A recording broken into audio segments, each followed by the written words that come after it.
Alright guys, 2017 Ram 5500 oil pan removal.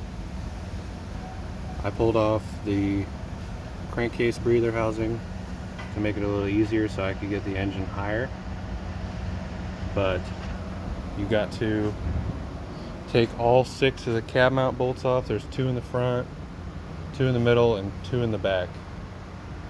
So that's a 18 millimeter. They are tight, so if you have an impact, I recommend that.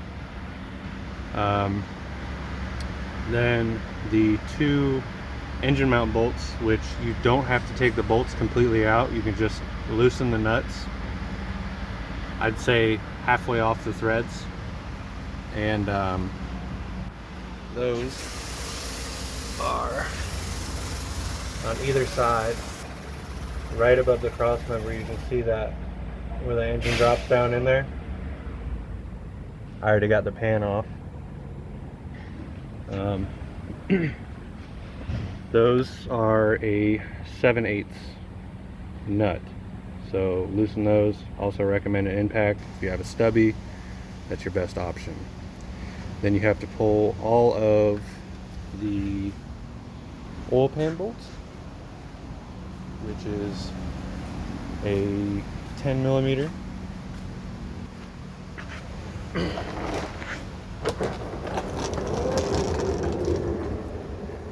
And they run alongside either side in the front. And there's also this little foam cover that goes back here. I already pulled it out, but you can just slip it over the studs. You just pull these off and it slides out. The bolts for the oil pan is a 10 mil. You are going to have to pull the pickup tube after you jack the engine up. I used an engine hoist, as you saw in the beginning, and just hooked it on the front hook, jacked up the motor and transmission. I did loosen the transmission mount bolts, these 3 back here, which is a 15 millimeter. You don't have to take them completely off, just bring them down to the bottom of the thread so you have enough play to pick the engine up and allow it to move. The pickup tube bolts, where it actually picks up oil into the motor, is 2 10 millimeters, and then along the pan, this windage tray or girdle, whatever you want to call it, those are 13 millimeter bolts. There's 2 of those, one in the back where the pickup tube actually drops into the pan, and then one up towards the front. You'll actually be able to see the welded bracket on the pickup tube itself. I'll show you that in a second. And like I said, those are 13 millimeter bolts. So yeah, just clean up your block when you're done if you're replacing the gasket. This one actually had a cracked oil pan, so that's why it's getting done.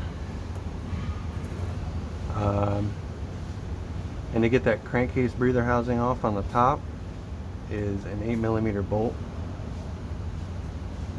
I think there's 8 of those, or 10, I can't remember. 10 8 mils pulls that breather housing off, and I also pulled the cover off, which is 4 8 millimeter bolts as well. So yeah, it's kind of finicky. You gotta jack the cab up. That's the biggest pain in the butt, really, and pulling the motor up high enough. So that's it, guys. If you have any questions, just leave a comment. Peace.